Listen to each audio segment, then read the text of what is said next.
My boyfriend was getting engaged, but his fiancée wasn't me. When I rushed to the engagement ceremony, I saw Damien standing on the stage. He was breathtaking in a tailored suit, obsidian cufflinks gleaming against his pristine shirt, his appearance as flawless as ever. But the woman standing across from him, she was barely 4 feet and 7 inches, overweight, and her face was covered with shiny pimples that looked ready to burst. My boyfriend was marrying her? The events of the previous night flashed through my mind, feeling like a lifetime ago. I had just come home from my internship, only to be pinned to the bed by Damien. He leaned in, his voice hoarse as he kissed me and said, "Baby, don't think of me as human tonight." That night, he consumed me entirely. But when I woke up the next morning, he was gone. His phone number was disconnected, and all his social media accounts, WhatsApp, Instagram, were deactivated. It was as if he'd vanished from my world without warning. Then, his lawyer arrived. It was midday when the lawyer knocked on my door. He said Damien had specifically instructed him to come at this hour so as not to disturb my rest. He handed me a document, and I skimmed it in confusion. It was a transfer of assets, a villa, a Bentley, and $2.5 million in cash, clearly stating that Damien had willingly gifted them to me as a thank you for our 4 years together. So, he inexplicably dumped me and treated me like a kept woman, throwing money at me? But I didn't need his money. I'd told him that when we first started dating. His response back then had been confident and dismissive. "No matter how rich you are, you'll never have more than me."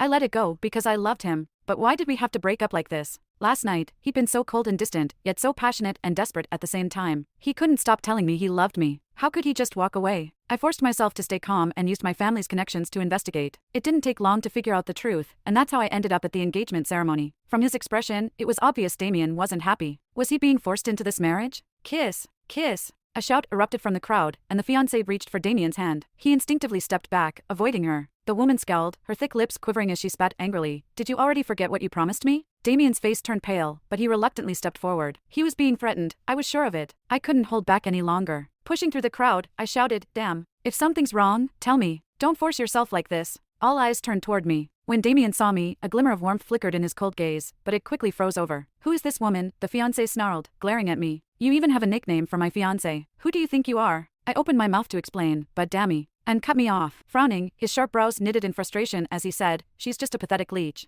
Get her out of here. She's not worth your attention." A leech? I could feel the disdain in every gaze that turned my way, judgment dripping from their stares. Right, who would ever take a clingy leech seriously? But I wasn't one. Damien and I met during a club activity in college. I'd just finished practicing my mixed martial arts and was starving, so I sneaked some snacks from my roommate's stash. When she found out, she teased me and said I had to call her master to make up for it. It was all harmless fun between roommates, so I didn't think much of it and actually went along with it, calling her master. That's when Damien stepped in, defending me. He said it wasn't right to pick on someone just because they seemed poor. Then he turned to me and scolded me for taking someone else's food. He was the type who loved being the righteous guy, always standing up for what was fair. After that, I played the part of a struggling, pitiful girl and clung to him every day. It didn't take long before we started dating, and soon the whole campus knew about it. People said I was a gold digger and that Damien was taking care of me. I didn't want to embarrass him, so I told him my family was actually